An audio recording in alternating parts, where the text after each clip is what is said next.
So we recorded this bit here before Tom goes, before anything. We recorded this bit here of audio last week with the knowledge fight guys. Now we recorded it before the big settlement hit. So we're going to start the show with the knowledge fight guys. They're going to talk, and imagine this all happened last week. So none of the big stuff that just came out yesterday and today, or I guess if you're listening to this on Monday, it's, last Wednesday, Thursday. So that stuff hadn't come out yet. Tom and I are going to finish the show, though. At the end, after Knowledge Fight is over, we're going to come back in and we're going to record a little bit of tape talking about the big settlement that just came out yesterday when this is being recorded, last Wednesday, if you're getting this Monday. This episode of Cognitive Dissonance is brought to you by our patrons. You fucking rock. Be advised that this show is not for children, the faint of heart, or the easily offended. The explicit tag is there for a reason.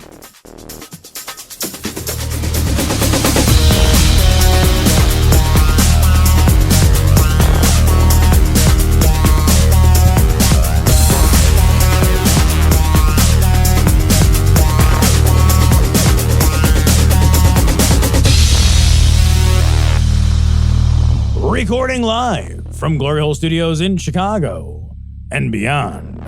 This is Cognitive Dissonance. Every episode we blast anyone who gets in our way. We bring critical thinking, skepticism, and irreverence to any topic that makes the news, makes it big, or makes us mad. It's skeptical, it's political, and there is no welcome mat. This is episode number... Can you count? 6, 5, 1. Ian inserts dynamically the episode number here. And we are joined by Dan and Jordan from Knowledge Fight. Once again, guys. Gentlemen, Hey. hello. Hey. That's us. Thanks for Thanks joining for- us. Hey, Thanks real for quick, having us. can we all just recognize how nice it is to have 4 white guys on a podcast for a change?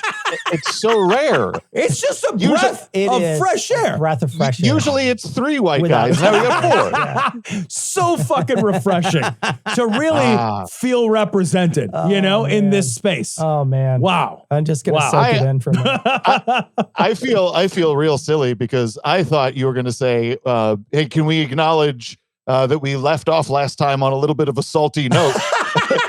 Not that we acknowledge that we have 4 white guys here. And then you started on a bit of a salty note. So Oh, hey, I'm 25% of those white guys. That's true. That's true. Let's rehash. What exactly, if you have grievances, let's hear them. Let's have a Festivus Let's moment. air this out. Let's air out the No. grievances. No grievances. Just we did the live stream with y'all for that's charity. right. That's and right. Oh, yeah. Yeah.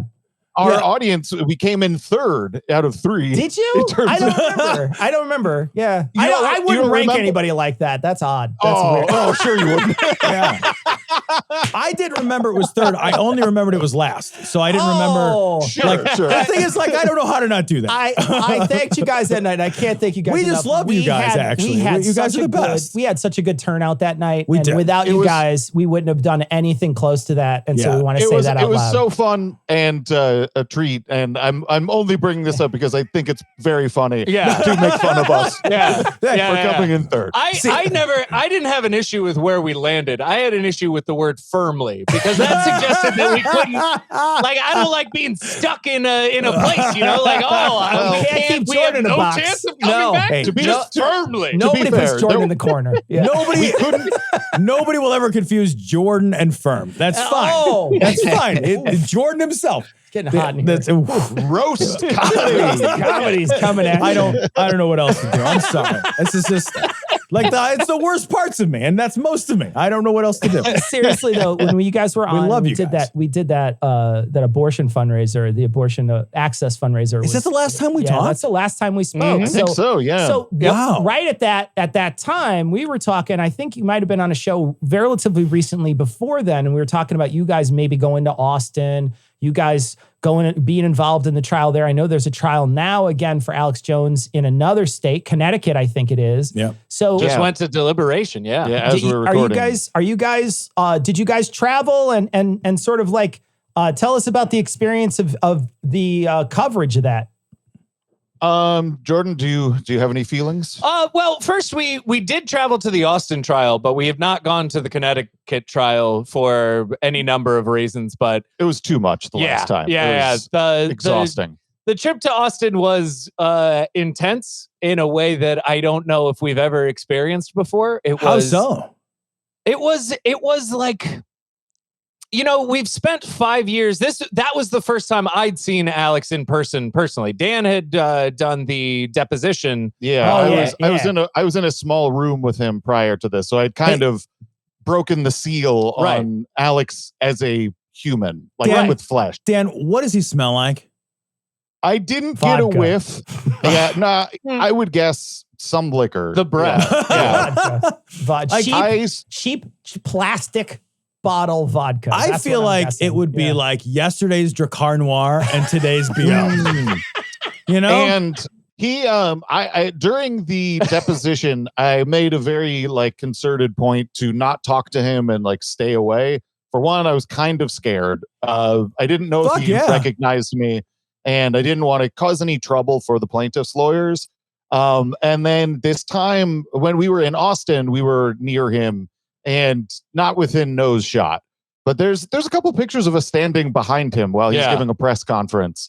And so we were just trying to photobomb him. That's amazing. It was fun. That's amazing. You got to give him a shirt. You got to walk up and give him a knowledge fight shirt.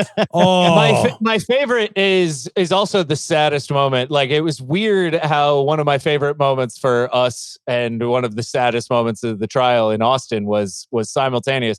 After one day of the trial, Alex went up to oh my God, I can't even. Oh, he went up to the parents, Scarlett, and he started talking to them. And then that led to Mark kind of getting in the way and being like, hey, don't fucking do this shit, that kind of thing. And that was all caught on video. I saw that. But if you watch the video, you'll see at the very top, right before anything happens, Dan and I walk out the door. We left. You left right before it. 5 seconds before it happened. But that's good because I have very little control for shit like that. I would have absolutely gone ape shit. That's not okay for me. I felt like that day shit felt really weird. Yeah. So I wanted to get out of that courtroom about as quick as I could. Yeah. And it turns out my instincts were correct. Yeah, was it a hard ticket? How'd you get in? Did you just know somebody or? Scalpers, baby. Yeah, StubHub, you could get anything. I'm a consulting expert on the Texas trial. I was technically, because I've heard some things that I maybe shouldn't. I am also a consulting expert. I'm sorry. I thought you were and guest. So consulting expert and guest one. Yeah. I got bumped up because I'm friends with Mark. Yeah. Actually, on the first day that we were there, I got to sit with the on the front row with the pews. And Jordan had sit in the back. There wasn't room in the I'm just saying that there are 3.5 white guys on this show. Wow. Since I had to, that's a podcast ender. That's a podcast ender for us, Tom. We're together now. Together or nothing. It's together or nothing. That's it. Send us out of the room. That's it. 25 years, I'll let her all fucking go.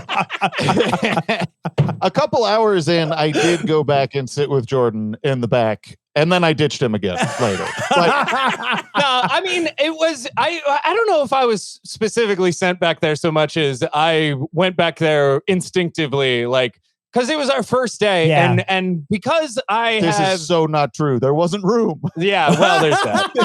I'm trying to be nice. I instinctively recognized that there were no seats up front. I could have gone. No. I could have gone to the third row. That's true. I could have gone a little bit further back, but I went all the way to the back. That kind of thing.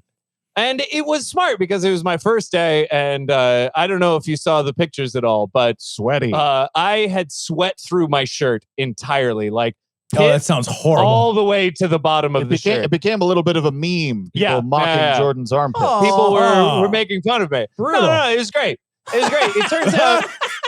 It turns out the THC is illegal in Austin, even in Austin. What? Right? Yeah. That's nonsense. Yeah. It doesn't even. I don't know what you're saying. it turns out this is a problem you can solve in about 3 hours. 3 hours. So it was about how long it took. It was, In Austin. It was very simple.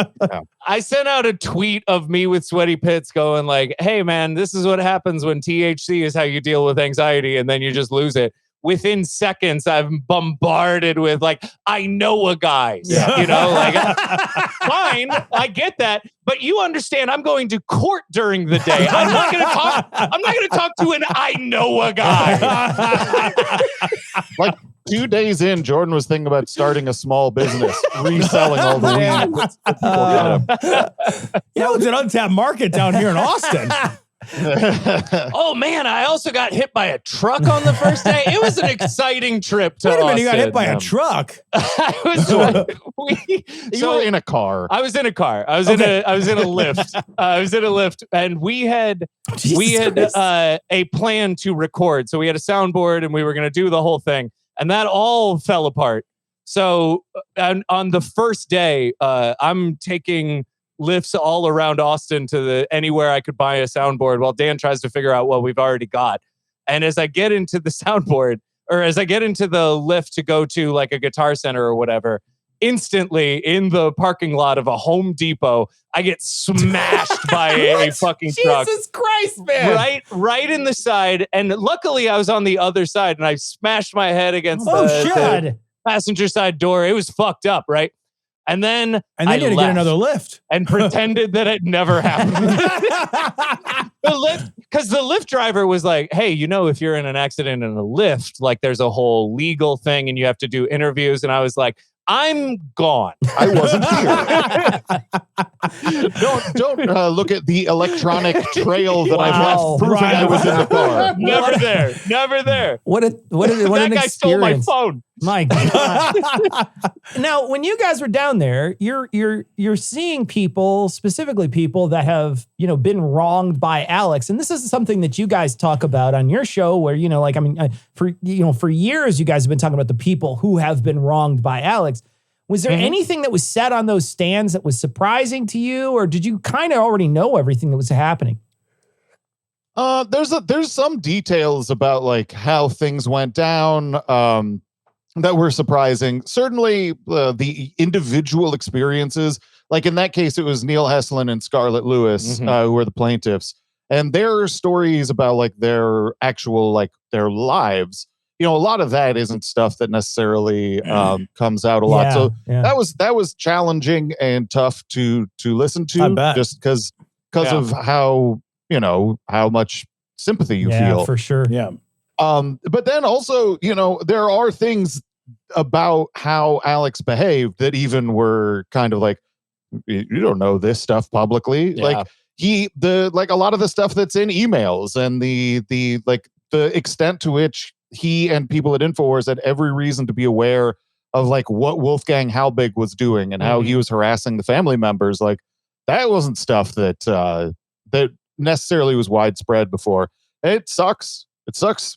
Yeah. It's awful. Yeah. And then there's stuff that that makes you realize how long this has been fucking going on. Like whenever they started describing Jesse Lewis's funeral as a war hero, you know what I'm saying? Like I didn't remember that. I'm sure at the time, Obama was there, like it was a whole thing. I'm sure at the time I processed that and I was like, that is deserving. And then to go back and see that story told on the stand as something that somebody was maligning and trying to destroy was so fucking... To be in the room for that makes you lose your fucking mind. Sure, yeah, the poise and strength that they had to be able to do that was amazing. And not to, like, obviously this isn't about us, but like being there was also emotionally draining as observers, and like... I'm sure, yeah. No disrespect to any of them, any of the family members or anything, but I'm not sure I would want to go and be in the courtroom again. I don't know if I can handle that. Yeah. If you have empathy as a person, I don't think they would find it disrespectful for you to say that it's draining, simply because that means that you are feeling what you should feel. Yeah. It should be draining. Thank you for rationalizing for me, Jordan. You're welcome. Listen, helps. we're nothing if not partners, my friend. I'll be sure you get in the front row next time. 6 rows back. Yeah. We're partners, but I'll be 6 rows. To be fair, Jordan sitting in the back was kind of a blessing because you got to tangle with Alex's security. That's right. Wait, what? Did you fist fight Alex's security? Hold on. Before we continue, I need you to describe Alex's security. You need to describe which them to one me. of the 30 dudes? 30 dudes. What? Maybe not 30, but like 10. Did they roll up in a 10 tank? dudes? Did they tell me they drove there in a tank? They had to sell the tank. They wouldn't do a great job defending Thermopylae, but there's enough to do a good damage. You know what I mean? Like they could do some work. There's the main guy. He's a guy named Tim Inlow. He's like the sort of head of Alex's crew.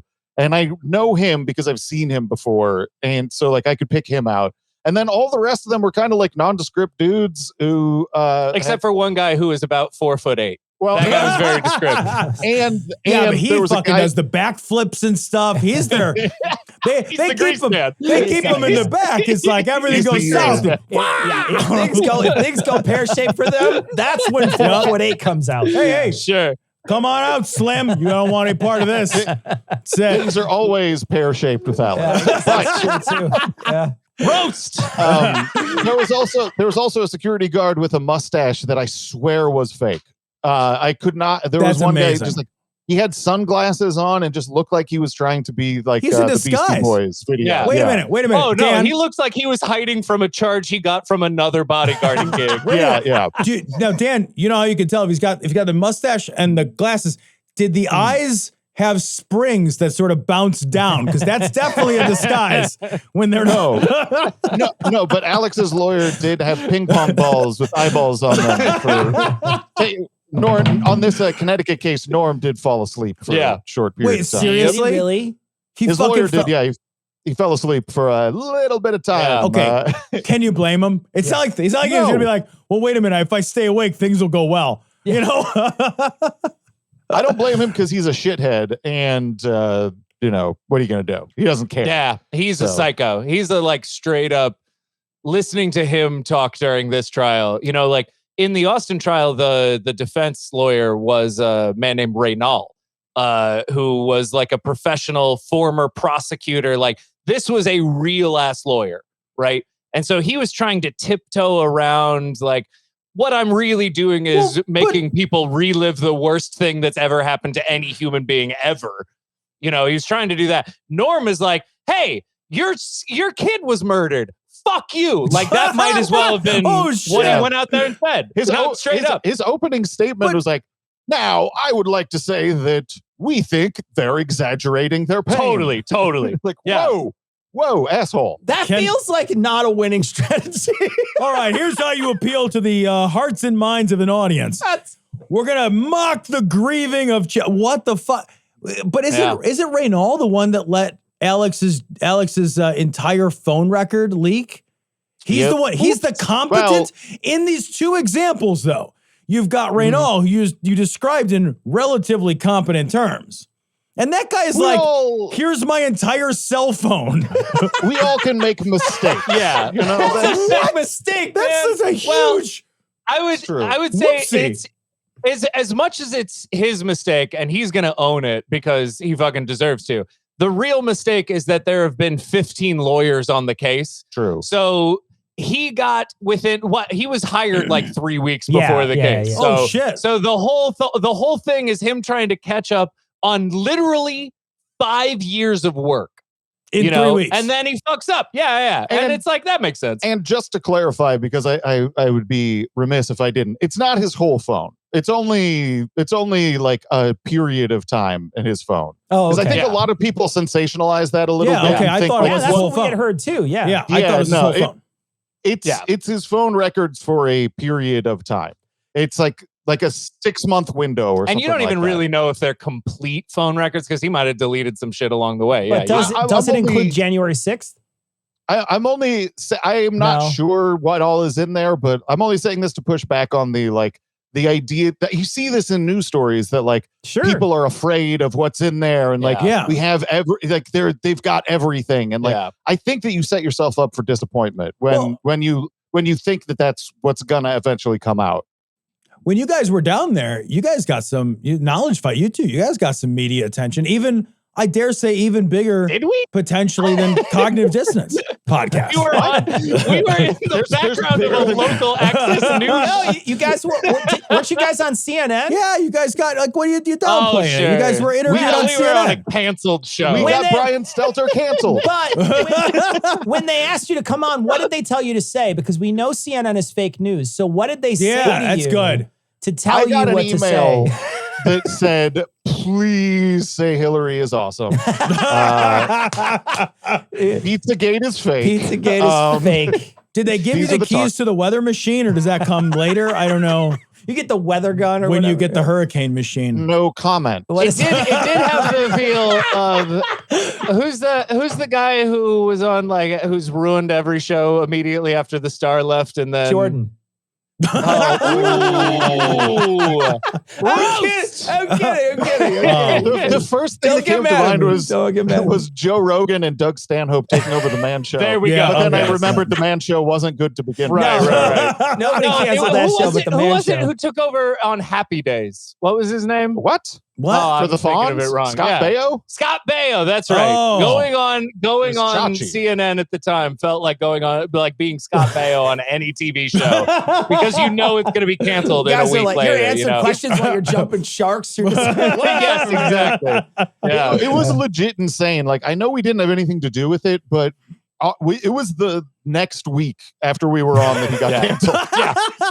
Yeah. It was very funny. It felt bad. Hey, that's still a higher level of acclaim than Cecil and I have had. I gotta ask, what is that like? What was it like? Does it suck? It was weird. We went to a studio in downtown and they put makeup on and then, I'm sweating because I'm a sweaty dude. And then I'm aware that I have makeup on, and if I sweat too much, it's going to ruin the makeup. Which makes him sweat. So you're trying to sweat more. will the sweat back into your pores? Yeah. Yes. Doing this. Yeah.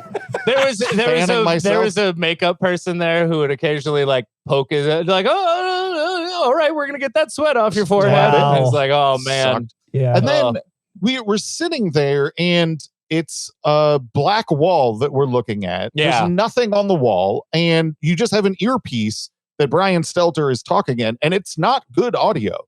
So I couldn't tell one of the questions that he asked when we were talking. And I can't see his reactions. There's no monitor. There's nothing. That's crazy. This is better. Really weird. Yes, this is better. I felt like when I was watching you, it felt like there was a delay because a couple times you guys kept going afterwards. And now it makes sense that you couldn't see his reaction. So you're just well, he didn't say anything. So I guess I just keep talking then. Yeah. Couldn't see shit. Some people have said yeah. It doesn't matter what it was asked, just answer a question. People say that, and I kind of understand what they mean. Yeah. You could just say blah, whatever. Yeah. But it wasn't pleasant. I didn't find it pleasant. I did see a couple of his facial reactions afterwards, whenever we could see what the video was. And there were a couple of times he made a face, and I was like, hey, I guess he wasn't expecting us to say stuff like this. He had a scrunched up face whenever I remember specifically we were he was trying to get us to talk about Alex What's Jones. What's the funniest thing about the trial? Yes, he was trying to get us to be funny people. And we're both I'm really happy that we're centering Neil and Scarlett and Jesse Lewis in this conversation on TV. And he made these faces I guess, you're not supposed to say that. Oh, I guess that's what we're doing here. Oh. Fine. I wanted to talk about Alex Jones being a dick. I think there's a little bit of that vibe, but I do want to say that the pre-interview people that I talked to, I made it very clear that we didn't want to make a joke of this stuff, and Right. they were totally on the same They were page. super nice. They So, really like, wanted yeah. us to do what we did. Yeah. It was just Stelter made some faces. Yeah. Oh, but- okay. And then he got fired. And then he got So fucking yeah, right. And he got Probably for because making of the those faces. fucking Probably faces. because he made those Yeah. fucking faces. Fuck Definitely that not some guy. sort of HBO Warner deal or some bullshit. I think it was because you wore the Chicago Teachers Union shirt on That's CNN. fucking That could killer, be. though. That's fucking That could killer. be. I love it. That's awesome. Yeah, that was fun. But to the larger point, I would rather come on and talk with you guys, quite frankly. So you guys beat CNN in Oh, my yeah. book. Thank goodness. Is that a Yeah. high bar or a low bar? I can't. Our tech guys I- were I don't so- know. I'll tell you, if you look at their ratings, you might have better download numbers. So I'll say that to you. You're beating CNN Plus. Yes. Wait. Oh, well, yeah. They went out of business. I was going to say, my grandma's beating CNN Plus, and she's dead. I wanted to ask you guys a question. I've never asked this, and I find this very interesting. We've talked to you guys multiple times, and I never asked you guys if you have ever heard from anyone who either found out about you because they were like pro Alex or they used to be pro Alex and they sent you guys a message afterwards. Have you guys converted anybody from Yeah, that's a good Alex question. Jones to not Alex Jones? Has that ever happened? Because we get messages on occasion where people are like, I found you guys as I was leaving religion and it really made me, think a lot. Now, and a couple people have said that they listened to us while they were religious and we made them not religious. So I'm just curious if there's any deconversion that happened on your part. Yeah, definitely. I mean, there are messages that we get from time to time like that. I it's not intentional. Like, I think it's a great side thing that can happen. Yeah. But yeah, I don't know. I get more like my dad loves this stuff and I was around it and you guys have helped Oh, I us see. understand each other better. You get Okay. more of that, or Yeah. people who grew up in these communities and like this helps them put in perspective what they. I couldn't put words to what I felt is more what I get from a lot of Oh, I see. messages Okay. than like, oh, I used to be this person and now I'm a different person. It's more like when I stopped being the person that was a part of that group, when I realized that I was no longer a part of that group, you were there. And then because of that, I found a group. Oh, That's great. to me Yeah. what more we get. Yeah, there are sometimes there are cases of people who have been like, I believed this stuff and you guys helped show that it was dumb. But it's not super common. Yeah, it's a small amount, I'm sure. I think if we had more penetration into the InfoWars listeners, Yeah. then that might happen more. But Maybe. like, Alex won't mention us on air. There's Yeah. never Right. any talk of us, and we don't really engage with social media all that much. So like, we're not poking people to come find us and like challenge themselves. Yeah, it is funny. The most like it's been glaring for a while, that Alex refuses to even mention we exist. But then we were on TV on his most hated show. Stelter. We know You know we he saw know it. you You know saw he saw it. we You know he know saw it. you Yeah. know us. Yeah. Well, and Right. his lawyer brought us up in a bankruptcy hearing. Yeah, absolutely. Like- As knowledge first. Yeah, he said that people have created a cottage industry around Alex Jones. Wow. And Yeah. so like, You're a cottage industry. Wow. yeah, I mean, You know what? I Next- wouldn't describe it as industry. Next cottage I buy, I'm calling you Yeah, guys. give you guys That's a it. buzz. Yeah. this is artisanal. It's podcast. a small cottage. You know, I would call it an apartment industry. Yeah. That's what I would call it. I was talking to a guy I know the other day, and he said something about Alex Jones. I was curious, and I thought about you guys. He said, we were Was he talking in a hot about tub and a globalist? hot tub, yes, globalist. No, it's to be said. So All right. but we're talking, and he said, look, I was like, oh, fucking that's some Alex Jones bullshit. And he's like, Alex Jones. The problem with Alex Jones is he's right about just enough stuff that like the crazy stuff seems believable. And I was like, what the fuck is he right about? What in the world is he ever? And so I wanted to ask you guys, because I don't watch Alex Jones like literally ever as a rule. Like I've never, and I will admit, I've seen clips. Yeah, but that's You're missing out. Not one time in my life have I watched nope. InfoWars. Fair enough. Is he right about anything? Jordan, how you've been abused for 6 years by me. What do you think? No. And Yeah, I didn't think so. No. And here's more important. This is what's more important. Even if you think he is right about something, or even if he is demonstrably somebody who said that a series of events could happen, and then those series of events kind of happened in a similar way to what he might have described it being, that's more like the quote unquote truth that he's got just enough of. It's bullshit, and on a daily basis. And that's the problem. That's the fucking problem. That's the fucking problem. No. You Let him go. Let him go. No, this is what's going on with your friend, with you. I've never watched the show. I've only watched clips. So you think, oh man, he was right about something, instead of seeing that every single day he's made a different prediction about some other bullshit that never happened, and he just got fucking lucky this time. Like, it's not hard. That's or true. if you want to say that, oh, an economic depression is around the corner, regulate fucking any financial situation and it won't happen. We don't, so it will. It's going to. That's not a prediction. Yeah, he's right about some of that stuff. Like the economy will falter eventually. If you want to make that like easy, man. There will be a Miranda bust. Like, okay, or there are some criticisms that he has that are right, but they're better articulated by other people, and his points are meaningless. Okay, Like, I want to know. What is that? What is? Give me a criticism you think that is. I'm curious about that. Well, the corporate elites hold too much sway in society. Sure. Yeah, right. Like he touches on that, but the way he touches on it and everything that surrounds that criticism is total bullshit. Yeah, right.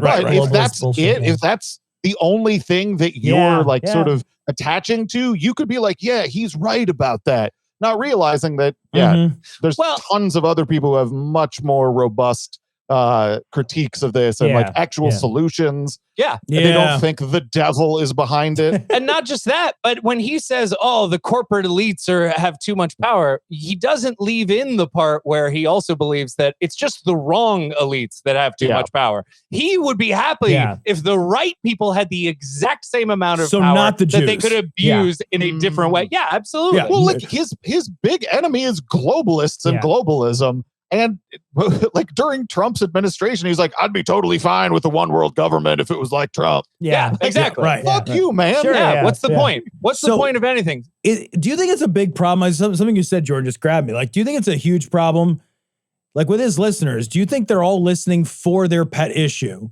They hear it and then they stop listening and sort of like circumscribing the context of their pet issue. So like, if I think corporations are a great evil, I'm going to hear that part. I'm going to ignore the part that's like, and it's because, fucking jibber jabbing the devil and all this. Like, I'm just going to hear the part that like I click with. I'm just going to hear the part I connect with, and I can throw, because he throws so much spaghetti against the wall. Right. I know this question was for Jordan, but I have an answer after you're done. I will defer to my partner. No. For the initial, all right. You know what? I insist. For the initial cross-examation. We will do this. We will do this in row order. Yeah, you go to the sixth row. Go to the sixth row, and then we'll call on you. Starting from the back.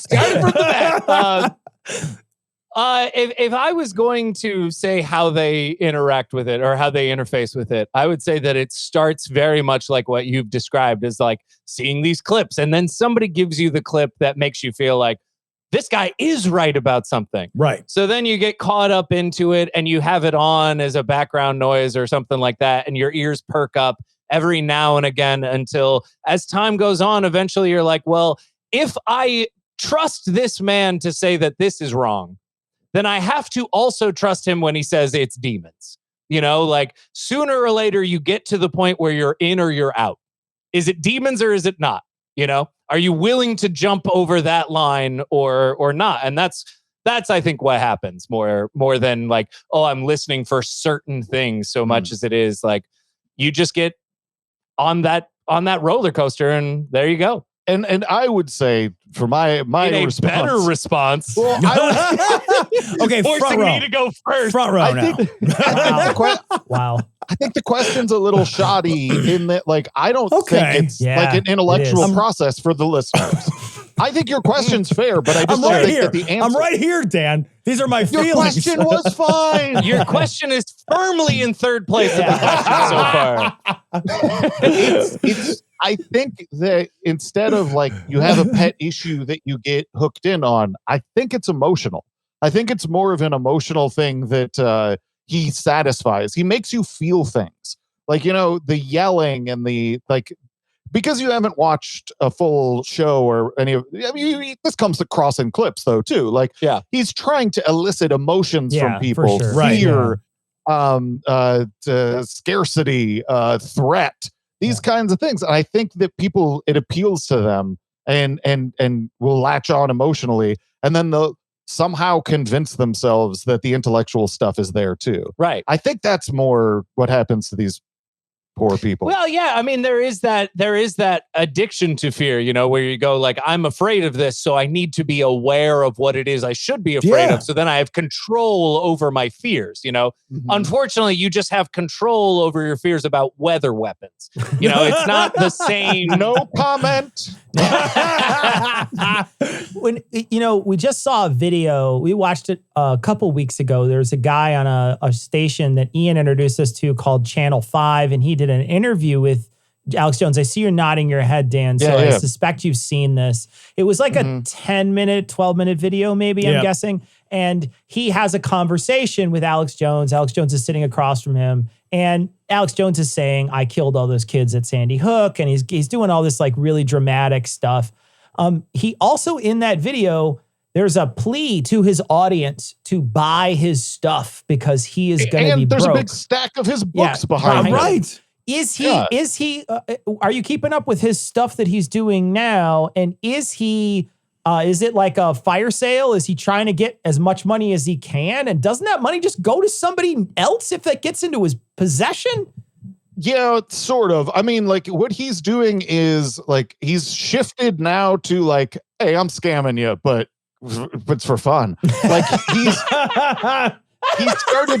he started doing things like, I have a giant markup on my book, but it's a fundraiser like PBS does. Like he's rationalizing ridiculous markups for the audience to pay like $100 for a $20 book. Yikes. But you're getting a piece of like, it's a war bond for the InfoWar. Oh my God. That kind of shit. Yeah. That's amazing. His marketer is that's a marketing genius right there. But the strategy is because he's in bankruptcy court. Yeah. He's trying to prove to the bankruptcy court that the business is solvent and that the business is profitable, so he can get on some kind of a payment plan. Right. And like, so all of these debts and everything that he can't discharge through bankruptcy, he'll just pay off for a long period of time and be able to stay on air. Meanwhile, he'll probably, I mean, look, I don't know this for sure, but I would assume start making money from another company that isn't in bankruptcy, right? And like work a scam that way. So right now he's trying to do this fire sale kind of thing in order to trick the bankruptcy court into thinking the business is better off than it is. Yeah. That's kind of my belief. Yeah, the money isn't going to go to somebody else if it's in the Seychelles. Right. Yeah. All right, so he obviously default and then, went to judge. They figured at 45 million, give or take, right, in Texas. It's probably, I mean, it's going to be millions in Connecticut. I mean, because that was also default. So they're really just arm wrestling and about it'll be dollars. More. It'll be much more because the way that law is written up in, because it's very unfriendly in Connecticut. 15 plaintiffs too. Yeah, that's another big factor. Yeah. There's so many plaintiffs. So do you think, gentlemen, and this is probably the most important question on my list. Question, I can tell. Oh no, I know where you're going. How close to the desk are we? I knew this was going to come up. I have such bad news. No, I want that desk, Dan. The desk has already been claimed. Yeah. No, my heart. Plaintiff's attorney Bill Ogden has laid a stake on this desk, and he says, Wait, We did Hey, see I it. know. if you want to, Look, if you I'm want on your to, if side. you want I'm on your to, if side you want to here. go up against Bill, I you brushed fucking do it. You do it as much as you want. Guys, Feel free to go up against Bill. the last snowfall, I brushed that desk off and I put a chair on it and I called dibs. That's my desk. That's how this works. Wait, Yeah. somebody If else we claimed were the in desk? Chicago. Yeah, the lawyer in the Texas case, Mhm. one of the All right. lawyers. Plaintiff's attorneys, yeah. He- I'll fight him in a he- celebrity boxing match and see if I can win the desk back for us. We'll see what happens. I don't know. Look, I got a good I don't reach. think I don't So- think you're a slouch or anything, but Bill, I'd He be fought worried. Alex Jones and won $45 million. So He how about punched- that? He punched 45 million right on Alex He Jones punched- like Yeah. fucking rings from Oh my Sonic. god! Yeah, just- Don't do this. If he gets a hold of this clip, it's going to be trouble. And He's going to have a big ego. He's tall, and I gotta say, if you watch some of the depositions that he's done, I would be scared to fight him. Mhm. There is a menacingness to Bill. Oh, He's man. a very nice guy, and I like him. But Fine. he also he's famous for eating gummy bears Okay. or gummy worms as an intimidation tactic. If In a deposition Position, room. yeah. if That's- I have to, I will hire Alex Jones's 4'5" bodyguard to fight. We're not getting the desk. Ah, so sad. Man, It's such a that- sad well, moment. that- Such a sad no, moment. What? No, hear me out on this. All right. It just establishes a new path for us to get the desk. Okay. Okay. All right. That's now fine. we have to create like an Ocean's 11 style heist to steal it from Bill. Yes. We're All not going right. to be able to fight him for it. We're Okay, not going to get all it right. from InfoWars, All but right. we still could find we a could way still get to. it. We could still I go. could blackmail Heist. him. We have seen him without a shirt on. So there's something there. You have? Remember when we did the interview with them after the trial? He was in bed. Oh my God. He was in bed with the computer on his stomach. He was in bed with like Vaguely. yeah, he was in bed with like 7 women at the same time. He's like, I got a fucking InfoWars. There's an It's InfoWars like- desk in the background with a woman on it. It's ridiculous. It was so funny. He just did not give a shit. I'll give it to him for that. But yeah, I know that you want the desk. I want the desk. I think we should each have half of the desk. No, we got to King share it. Solomon this thing. In a custody. Solomon-esque Wait, it's like compromise. custody. It's If we got to get- get shipped weekly back and forth. It's weekly custody. We'll have to custody? pay for shipping. The Stanley Cup. Yeah, that's what we're dealing with. Every week, you get it the next week, we get it the following week. That's how it should work. I think it's got to We're be as gonna have to awkward shift- as possible. That's how. Here's what we do. We shift our recording schedules so we can always record on There Alex's you go. desk. Yes, there we go. So you There you guys go. have it when you record. We get it when, There's when we we'll do. get a studio we'll get in a studio neutral and- third and- space. yeah, exactly. Alternating days, you know. Yeah, that sounds All perfect. right, I can see Yeah, that. Sounds That does make perfect. sense. We'll get all pissy about. I thought you were gonna clean it this time. Like, you know, Hey, you know what? Now that we're working in the studio, I think I like you guys. I think we should give you a show. I think we should give you guys a show. They called it rumpled. Rumpled. No ketchup today, but there is some sesame butter. what is sesame butter? Isn't that tahini? I don't know. Okay. Some listener sent it to me. I don't know what it is. He just wanted it on the desk so we could talk about it later. Okay. No, I left it on the desk because I want Jordan to take it with him and he doesn't get the hint. Haven't gotten the hit yet. I right. have All right. taken Just very tahini. little. I have another question about the trial. When So- he was on trial down in Austin. Maybe it might have been in Connecticut. I don't remember if it was you, Tom, or someone else who had said that he would leave and then go talk about it on his show Yes. and like demean the judge Yes. while he was away. Did you guys catch any of those shows? Yeah, that was in Texas. Okay, Yeah, that was in like, Texas that he did this. Yeah, because he was running like back to the studio. It was very weird. Yeah, he's No, he'd get there at like 9, stay there until 11 or 12, which is like, I think he's staying there a little bit longer, so he has to do less time on his show. Like, he's got an excuse to be Coming late. lazier. I'm so he taking a half takes it. day. Yeah. I mean, it does feel like that. And then he shit talks the trial. yeah, he was like calling the judge a demon and like she's involved with pedophiles. And he said that Whoa. Neil Haslin, one of the plaintiffs, was slow. Yep. And like on the spectrum. Yep. And he was like calling the jury a bunch of like idiots, basically. Like, And then bananas enough. He was they tried to spin it in court as him being like, no. See, he was complimenting them because in his description of Neil being slow, he was like, but I know people in my family who have that kind of thing and I love them. So I love this guy. And you're like, no, that doesn't save you. That's not how this works. I have a black friend. Yeah, right. Totally. He can't stop himself. He's like, he's so fucked. Did he get reprimanded for that? Yeah. Yeah. I don't know if it had any concrete effect, but yeah, he got a nice scolding. He's been reprimanded 1,000 times. I think he doesn't feel like the reprimand does much anymore. There was a picture of like the judge with flames and stuff and coming out of her eyes and shit. Yeah. There's another one too with just like a picture of her and like, I was like, is this a picture of the judge on fire? And he's like, no, there's a picture of justice on fire. Yeah. Yeah. All right, man. Yep.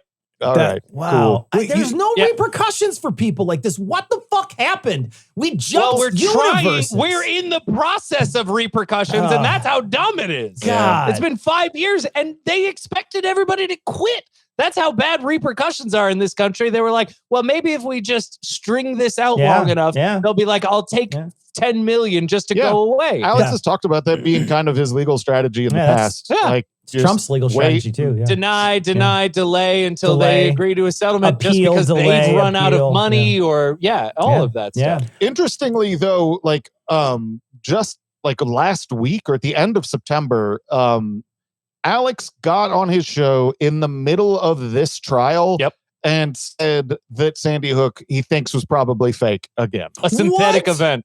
Yep. Yeah. We're in the middle of this? Like a week and a half ago.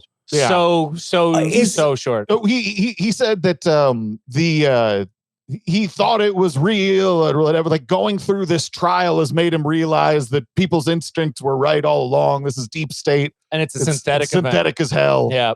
Like it's he can't stop. He literally can't. And I was going to ask you, so you said that already now twice, and I want to circle back to that. I've watched some of this trial, and I got the same feeling that like he literally is out of control. I don't know that I get a sense that he is not strategically doing this, that he is completely out of his own control. I know that's just like bullshit armchair nonsense, but let's all play with it. Because it feels like he's completely incapable of self-control at this point. This is working against his best interests. That gets back to your earlier question about like that initial experience of being in the trial. Like when I first saw Alex come in and start talking and all of that shit, it's like, you know, I've talked about this man as some villain or something of power for years, you know, and then you watch him walk in and you're like, this is a sad, pathetic child who cannot control his outbursts. But he's also surrounded by a multi-million-dollar business and a bunch of enablers. The most enablers, to have some strategy, because like left to his own devices, he wouldn't be. Yeah. Like he would be where are they now story. Is he conspiracy Kanye? No. You know what I mean? Kanye ironically wore a White Lives Matter shirt. I think Alex would 100% be like, White Lives Matter / none of the other ones. And Jordan, you tell me that Kanye actually has a lot of good music in the past, whereas I don't know if Alex has created anything. The past. Yeah. The past. It's been a while, and that last album he put out was garbage. Kanye's got some bangers, though, for sure. He's got some good stuff, but not he's our generation's Michael Jackson. He's one of the greatest artists ever to live. I think in terms of Alex being able to control himself, another factor you need to consider is like he is a fucking huge drunk. Like we talk about this a bit like over the course of our show. Like he's just smashed sometimes, and like it's kind of funny sometimes, but it's also kind of sad sometimes, to the point where listeners got annoyed with me because I kept saying people need to get him help. Like, they were like, stop caring so much about him. Yeah. Really? You were like, he needs to get into some programs or something. I mean, at the end of the day, we're people. He's a human. For a stretch of time, I was talking on the show quite a bit about if anybody cares about him, stop him from himself. And the listeners got pretty annoyed by that. Yeah. But then just the other day, like in the Daily Dot, I think someone released a surveillance video of Alex. Like just drinking bottles at work. Yeah. And Jesus. like, yeah, it's the kind of thing that's like, yeah, we always knew that this was what was going on, but seeing a video was a little bit fucked up. God, know what I want? That's part of the inability to control himself. Right. He's debaucherous to an extent, or hedonistic. I don't know the right word. To clarify, that's what I meant by my conspiracy Kanye, is that Kanye is not well. And he's surrounded by people who capitalize on his unwellness. And he's got an industry of money behind him, just like Alex does. And he's got all these sycophants whose livelihood depend on the continuation of this unwell narrative. That's kind of what I meant by conspiracy Kanye.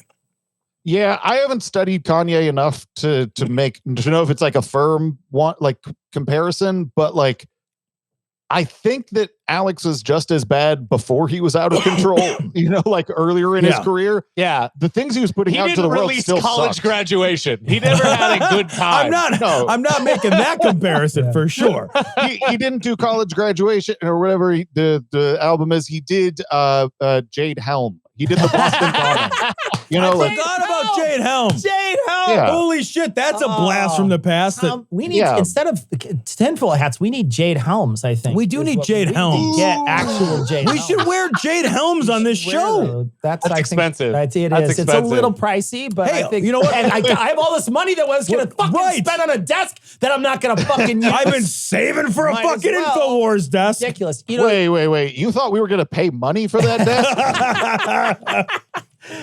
It is interesting that you say that he has handlers, though, because in that Channel 5 thing that we watched, there is a moment he is saying all this like hyperbole about how he killed those kids and he's the one who's killed all these kids. And he says it multiple times. I killed those kids.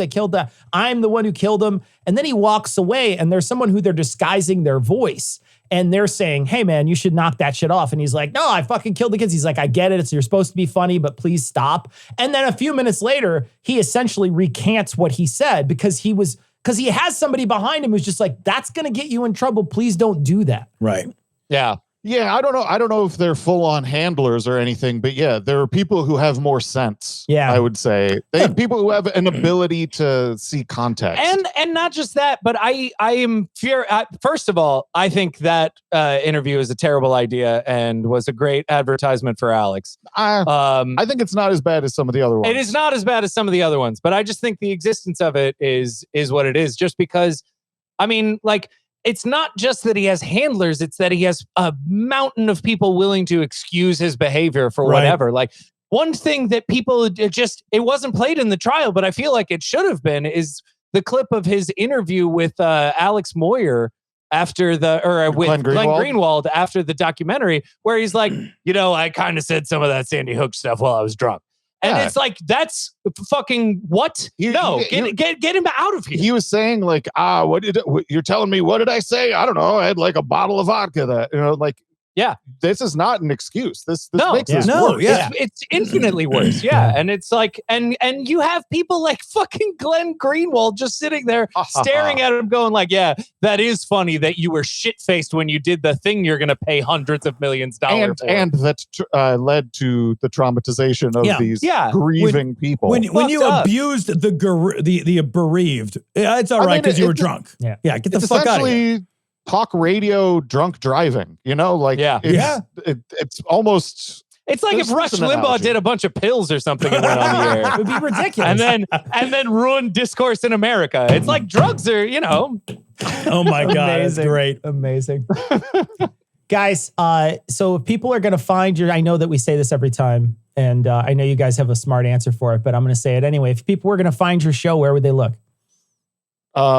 We have a smart answer. You guys, do we have a smart answer? You guys do. What was our last smart answer? You talk about the internet sometimes, and you're just like, I don't know, it's podcasts.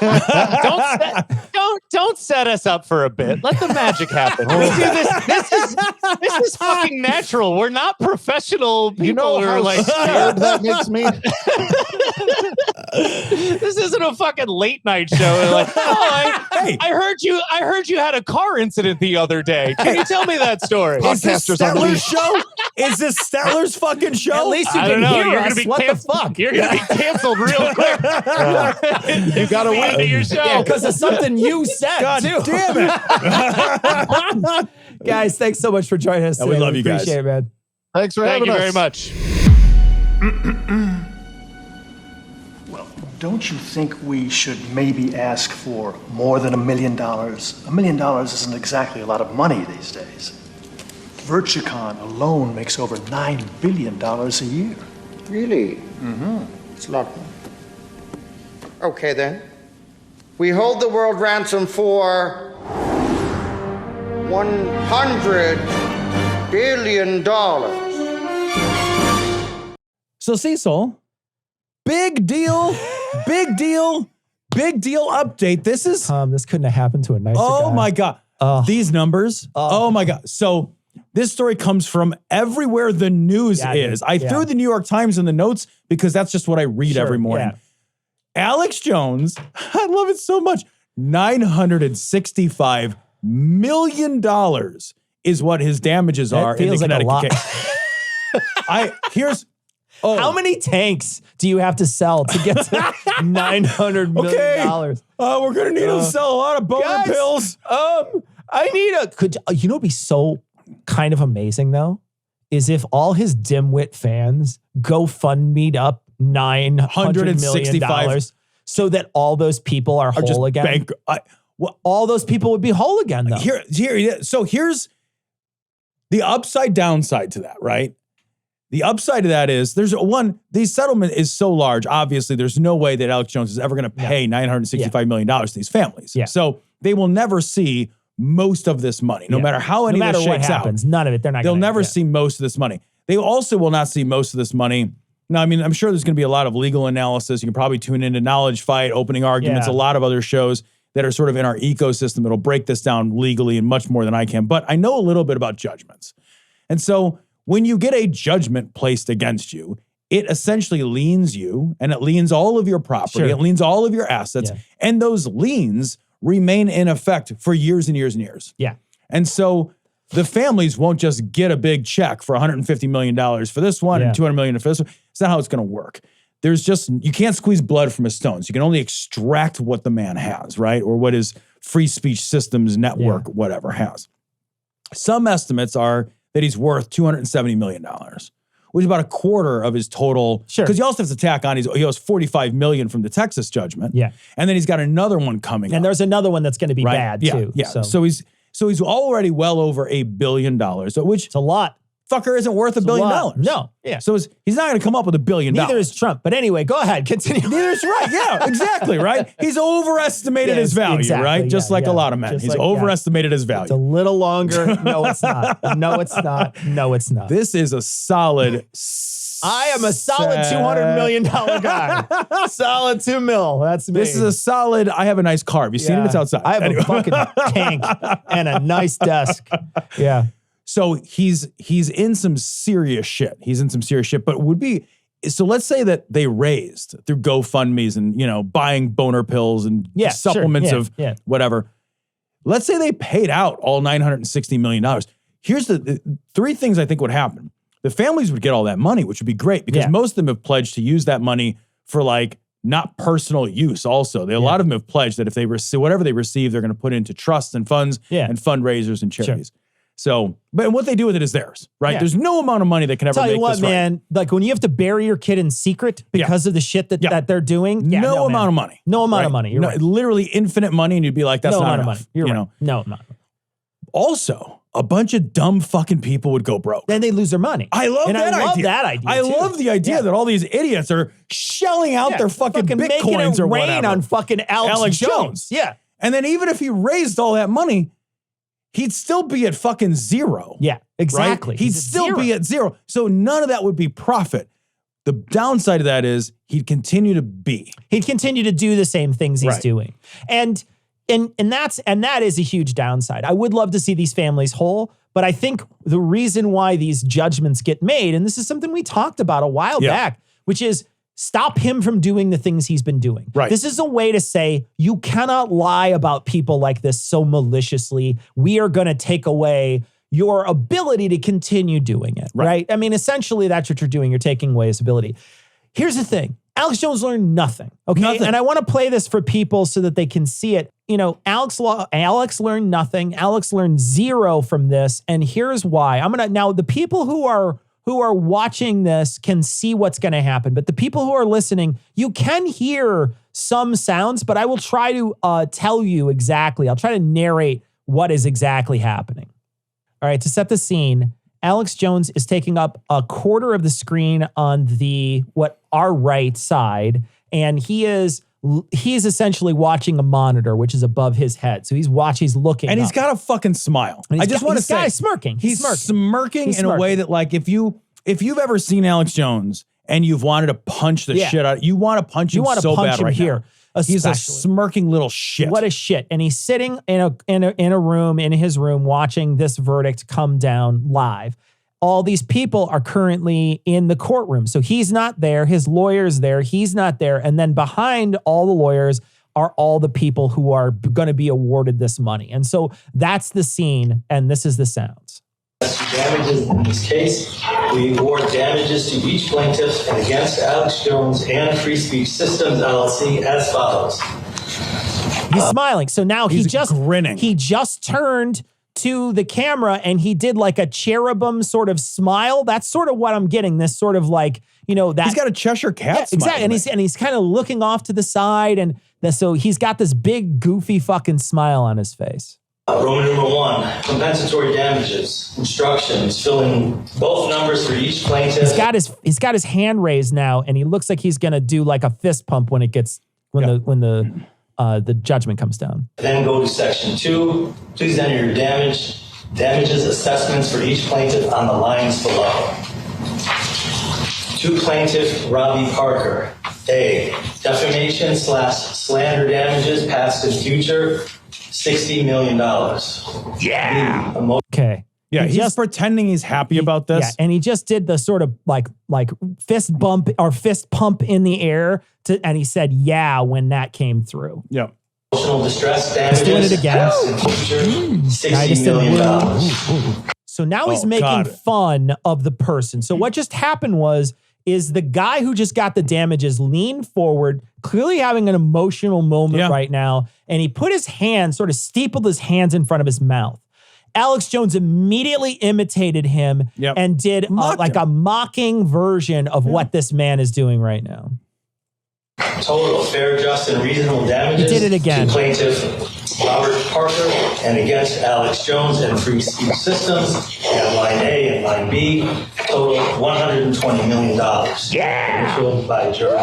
Now he's double fist pumping. Plaintiff David Wheeler. A, defamation/slander damages he claps past and future, like a $25 million. B, emotional distress damages. He claps like one of those cymbal monkeys. He does. He claps fingertip to fingertip. He claps like when I was a kid, I had two older brothers. Yeah. And I used to do things to annoy them. I used to do things specifically to annoy them, right? So, like, if they would mess up, I would clap. You know what I mean? Like, right. It's just like and the crowd goes wild. Yeah, I remember you used to do that. I used to do that to my brothers all the time, and they would get so mad and they'd get so upset because you're a little shitty kid and you're trolling your brothers. Right. This guy is 40. He's almost 50 years old, I think. Yeah. Almost 46, 50, right? Almost 50 years old. Yeah.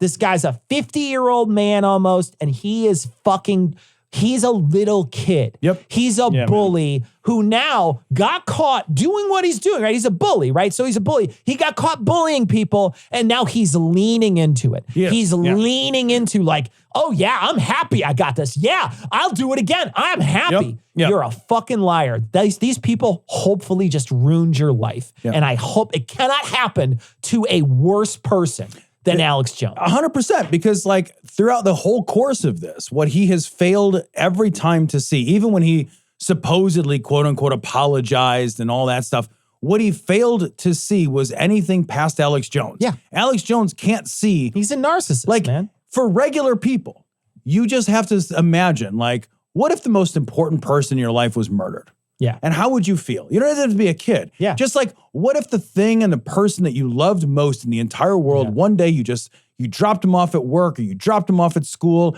or they went out for a run and they were fucking murdered. And then after that happened, your life was absolutely made worse and traumatized. You were trolled. You were publicly mocked. You were doxxed. I mean, he doesn't at all attempt to put himself in the position of the aggrieved, of the bereaved. Not at all. He can't understand. Not at all. Because everything for Alex Jones is about Alex Jones.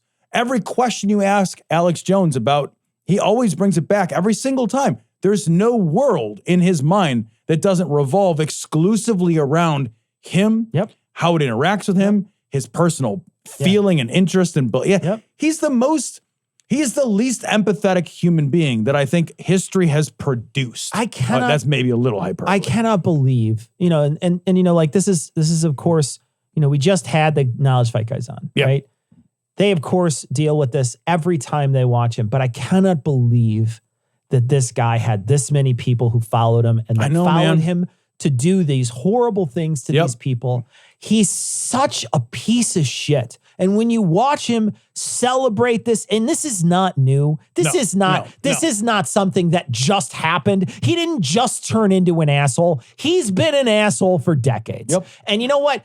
All you people that have been following him for decades, shame on you. Shame on you. I wish that there was some way that they could extract some money from you too, because you contributed to this throughout the years with downloads and with following him on different social medias and retweeting his stuff. And but I don't buy his stuff. You know what? It doesn't matter. Yeah. You sharing anything he said has helped contribute to this problem, this misinformation, this disinformation that he's been spreading since the beginning. I have nothing but contempt for him and the people who followed. Man, same thing. And I want to make this clear because you can't watch Alex Jones and not help Alex Jones, even if you never buy his boner pills and supplements and emergency rations. When you're creating content like this, what you provide to advertisers, etc., is your download numbers. You say, this is the number of people that you will reach if you advertise on my show. If you're adding plus one to that, then you are adding into his pool of people. He gets paid, right? Is it fractions of fractions because it's just you? Yeah, man, but it's you and the other ironic watcher and the other ironic watcher and the other ironic. We need to stop ironically watching monsters. Yeah. I'm at this place, Cecil, where we need I really do mean this. Irony in the late 90s reached its zenith of usefulness. And since then, it has become this fucking troll cancer that is eating away at the fabric of who we are as human beings. And I believe that because you cannot ironically march with a Kekistan flag. You cannot ironically watch Alex Jones and line his pocket. You cannot ironically do this shit anymore. The world has structurally changed. Yeah. I also don't believe you. I don't either. I don't believe you, right? Cut it out. I know that there's people out there that get duped all the time. I know they exist. I know they exist, right? And there is some sympathy in me for people who just can't cope with this stuff and they can't figure it out. And that we failed them in an education system. I feel, sure, man. I definitely, dude, but duped is different. But that's different. Yeah. And all these people who followed him and then I think they knew better, because that is really, it's really just, it's a disgrace. And it's awful that this happened to these people. And just watch some of the testimony to find out all the terrible shit that happened to these people. It's literally unbelievable. Do you watch any of the tests? Yeah. I watched it's unreal. A couple of watched is too strong of a word. I put it on YouTube and I walked around doing other stuff, right? Yeah. And I watched listened to maybe 3 hours total of all of this testimony between the two trials. But it's so bad. It's egregious. The so more egregious. You learn about it, the worse and worse and worse it is. It's so egregious. And it's we need to come to a place where we abandon the ethos of irony and embrace an ethos of genuineness, of empathy and actual connection. I know that sounds cheesy as fuck, but what is the alternative?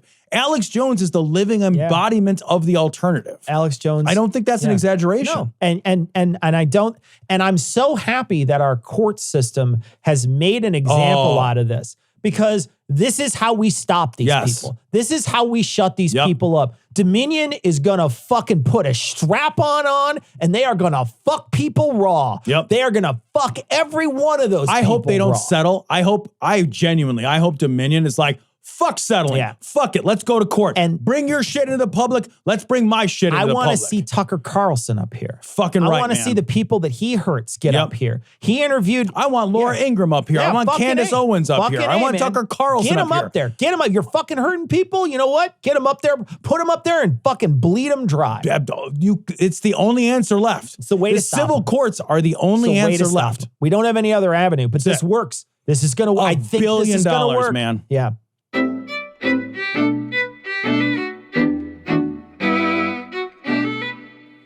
So we're not going to do email this week.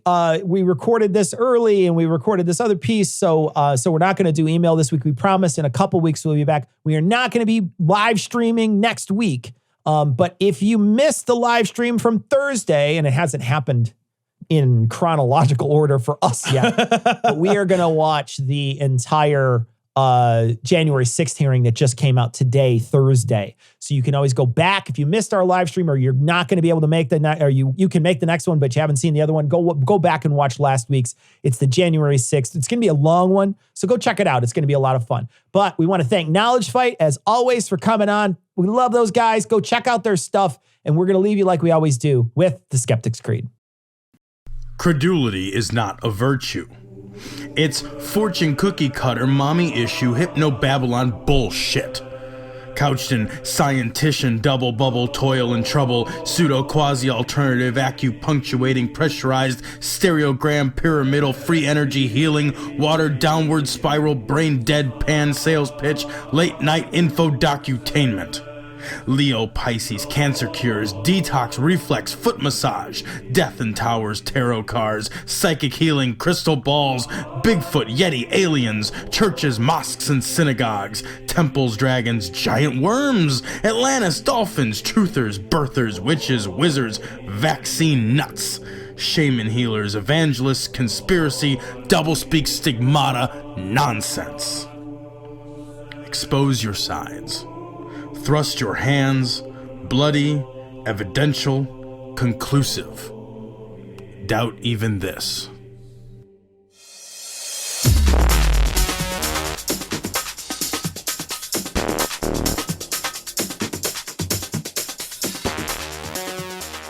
The opinions and information provided on this podcast are intended for entertainment purposes only. All opinions are solely that of Glory Hole Studios, LLC. Cognitive Dissonance makes no representations as to accuracy, completeness, currentness, suitability, or validity of any information, and will not be liable for any errors, damages, or butthurt arising from consumption.